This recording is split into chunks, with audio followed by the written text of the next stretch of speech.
Amis poteurs et déroulistes en tout genre, soyez les bienvenus sur cette première vidéo d'Explicatio, série dans laquelle nous traitons de certaines règles d'Harry Potter jeu de rôle. Je suis Kull, Et moi, c'est Xefed. et dans cette vidéo, nous allons développer les règles concernant la valeur de mouvement de vos personnages et le cas de la poursuite. Les règles générales. On peut définir la valeur de mouvement très facilement.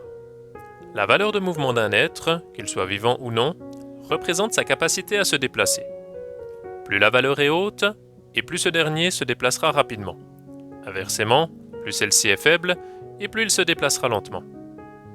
Comme vous l'aurez certainement remarqué, cette valeur n'est pas indiquée sur les feuilles de personnages. Ceci s'explique très simplement. Tous les humains classiques, qu'il s'agisse d'élèves ou de professeurs, de moldus, de sang-mêlés ou de sorciers, possèdent la même valeur de mouvement, soit une valeur de 8. Pour faire simple, cela signifie qu'un être humain est capable de se déplacer de 8 mètres lors d'un round d'action. Par opposition, la plupart des créatures magiques, ou non, possèdent une valeur de mouvement différente. Si nous prenons l'exemple de la licorne, nous remarquons que celle-ci possède une valeur de mouvement de 15. Cela signifie donc qu'elle est capable de se déplacer plus rapidement qu'un être humain, soit de 15 mètres par round d'action. Vous pouvez trouver ces différentes valeurs de mouvement sous les descriptions des créatures, dans le bestiaire des animaux fantastiques, ou dans l'encyclopédie des esprits, êtres et non-êtres. Créatures possédant 2 valeurs de mouvement. Parlant des créatures non humaines, vous l'aurez peut-être remarqué en parcourant les pages des différents manuels, mais il est possible que certaines d'entre elles possèdent 2 valeurs de mouvement. C'est le cas des créatures qui se déplacent autrement qu'en marchant sur le sol, comme par exemple les créatures dotées de la capacité de voler.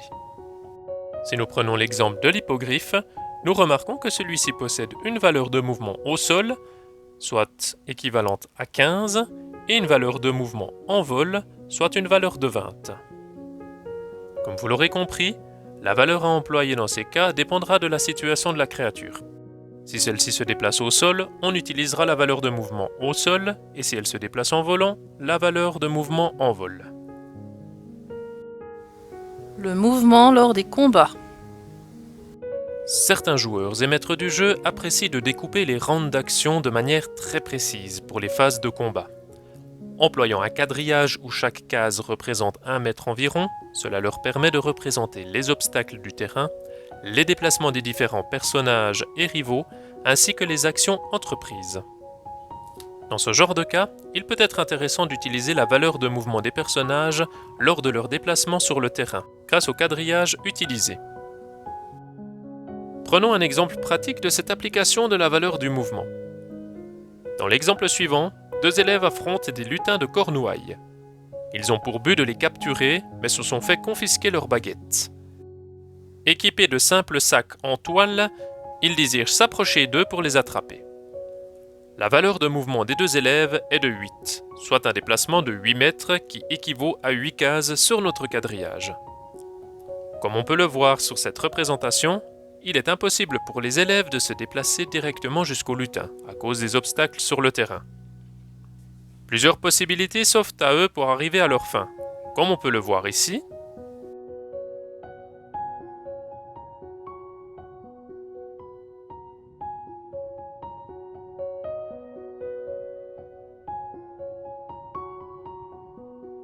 Ou ici encore.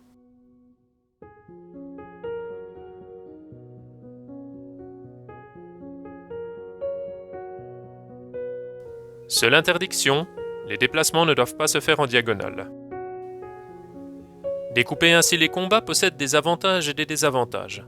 Cela permet de rendre les combats plus immersifs, mais ralentit aussi le rythme de jeu. À vous donc de voir si vous voulez employer cette méthode ou non. Le cas de la poursuite. Le deuxième cas d'emploi de la valeur de mouvement est le cas de la poursuite. Il s'agit certainement de la situation qui se présentera le plus souvent lors de vos parties.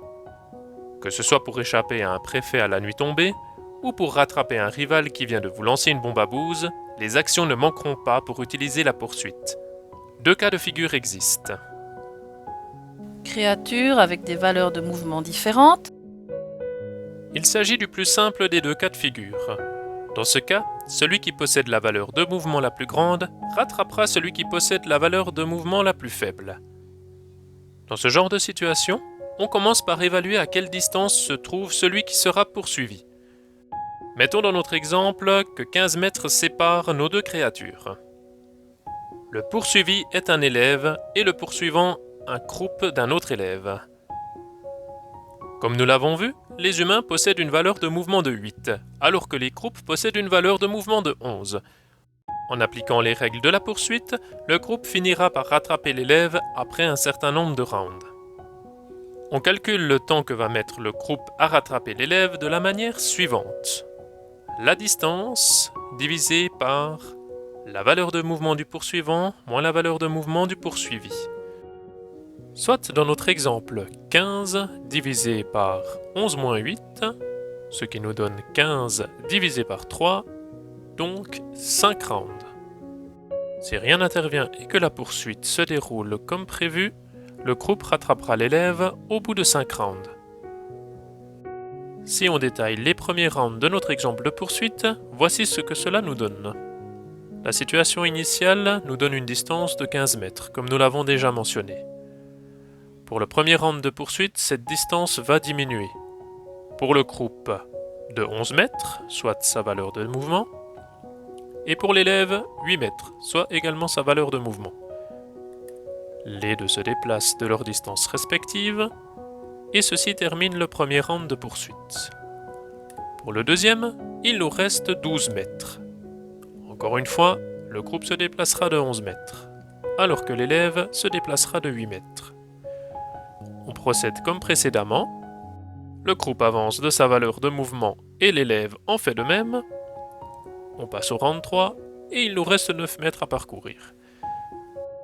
On procédera de même pour la totalité des rounds restants jusqu'à ce qu'un élément extérieur interrompe la poursuite ou que le poursuivant rattrape le poursuivi.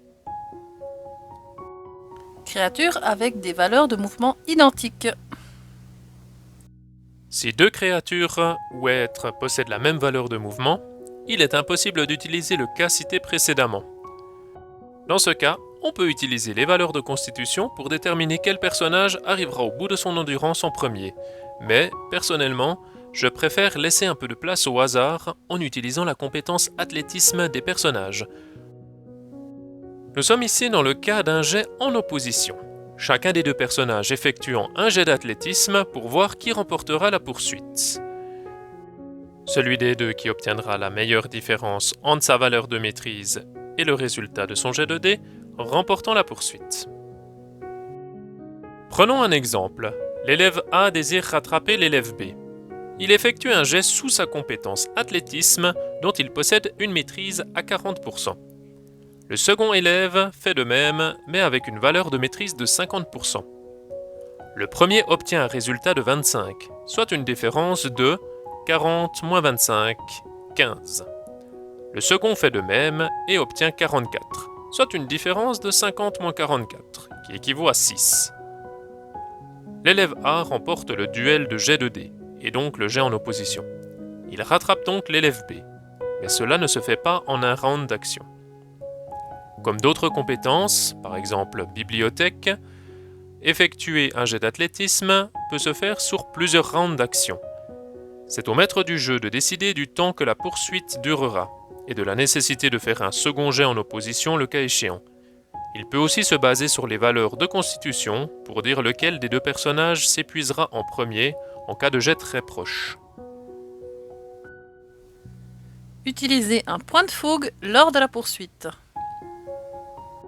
Il s'agit ici d'une petite règle additionnelle bien sympathique qui peut être utilisée par un personnage pour pousser ses efforts au maximum. En dépensant un point de fougue, un personnage peut augmenter sa valeur de mouvement de moitié durant un certain temps. Pour un humain, celle-ci passe donc de 8 à 8 plus la moitié de 8, 4, soit une valeur de 12. Cependant, le personnage pourra courir de cette manière uniquement durant la moitié de sa valeur de constitution round, contrairement à sa valeur maximale en temps normal. Une fois fait, il sera considéré comme épuisé. De plus, pousser son corps à ce point provoquera une grande fatigue chez le personnage, qui devra se reposer durant un nombre de rounds équivalent à ceux courus. Il Il est fort à parier que le personnage aura des courbatures le lendemain matin, mais comme on dit, on n'a rien sans rien. Et si cet effort supplémentaire permet de s'éviter des heures de colle ou une retenue, alors le jeu en vaut la chandelle. Nous voici arrivés au terme de cette première explication. Vous savez désormais tout ce qu'il y a à savoir sur le mouvement et la poursuite pour Harry Potter jeu de rôle. J'espère que cette petite explication aura su lever vos doutes sur le sujet et éclairer certains points encore un peu flous. Si ce concept de vidéo vous plaît, n'hésitez pas à aimer celle-ci, à la partager entre joueurs et maîtres du jeu et laisser un commentaire sur les prochaines règles que vous aimeriez voir adaptées en vidéo. N'hésitez pas à nous soutenir sur notre Ko-fi et à vous abonner à notre chaîne YouTube pour ne rien rater des prochaines vidéos. C'était Keul Et vous êtes fait pour le site Geekit. Que la passion vous guide et vous accompagne.